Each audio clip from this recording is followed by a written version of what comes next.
అబ్రహాంకి దేవుడు ఒక బ్లెస్సింగ్ ప్రకటించాడు. నేను నిన్ను బ్లెస్ చేస్తాను. అనేక మందికి బ్లెస్సింగ్‌గా నేను నిన్ను ఉంచుతాను. అట్లనే నీకు గుడ్ నేమ్ అండ్ ఫేమ్ కూడా నేను ఇస్తానని దేవుడు అబ్రహాంకి వాగ్దానం చేశాడు. అయితే ఆయన ఎప్పుడు అబ్రహాంకి ఆ మాట చెప్పాడు?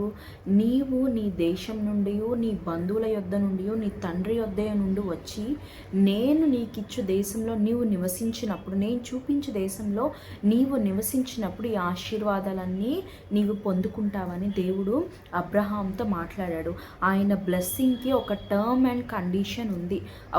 ఆయన ఈ పని చేస్తే నేను నిన్ను ఈ విధంగా బ్లెస్ చేస్తాను అని దేవుడు అబ్రహాంతో మాట్లాడాడు.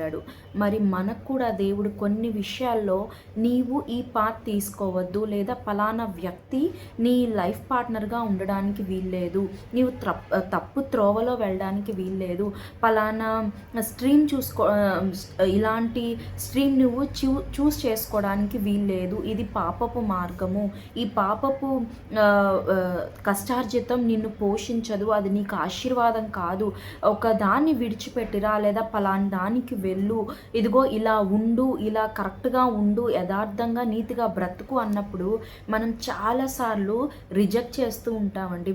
గాడ్స్ వర్డ్ని మనం రిజెక్ట్ చేస్తూ ఉంటాం. కానీ దేవుడు అంటున్నాడు, ఎప్పుడైతే ఆయన ఒక పని మనకి అప్పగించాడో, ఈ పని నువ్వు చేయి అని చెప్పాడో దాంతోపాటు మనకు అడిషనల్ బ్లెస్సింగ్స్ ఉంటాయి. మరి అబ్రహాంకి చెప్పినప్పుడు అబ్రహాము తన కలిగిన వారిని, తన భార్యను, వారి ఆస్తిని తీసుకొని వచ్చినప్పుడు దేవుడు అతన్ని ఆశీర్వదించడం మొదలుపెట్టాడు.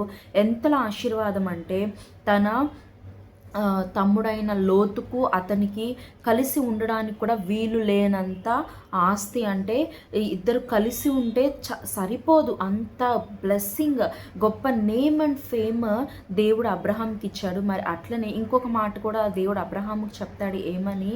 నిన్ను ఆశీర్వదించు వారు నేను ఆశీర్వదిస్తాను, నిన్ను దూషించు వారు నేను శపిస్తానని దేవుడు మాట్లాడాడు.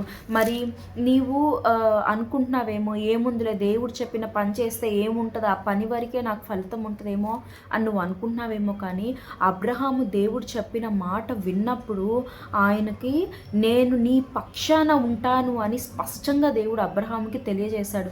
నిన్ను ఎవరైనా దూషించారా, నేను వారిని తిరిగి దూషించడం కాదు, నేను వారిని శపిస్తానని దేవుడు అబ్రహాంతో చెప్తున్నాడు. మరి దేవుడు కూడా ఇవాళ మనతో మాట్లాడుతున్నాడు.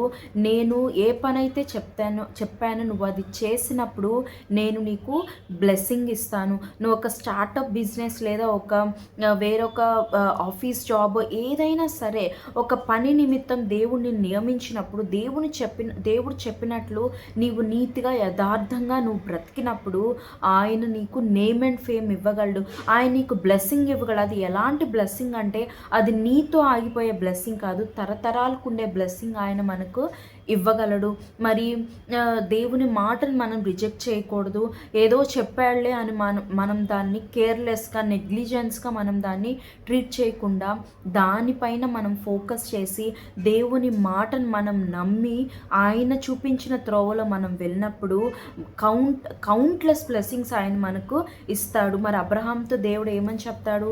ఈ భూమి మీద ఉన్న రేణువులను లెక్కించగలిగినప్పుడు నీ సంతానాన్ని కూడా నువ్వు వాటిని లెక్కిస్తావు అని దేవుడు చెప్తారంటే ఈ భూమి మీద శాండ్ పార్టికల్స్ని మనం లెక్కించగలమా? మనం లెక్కించలేం.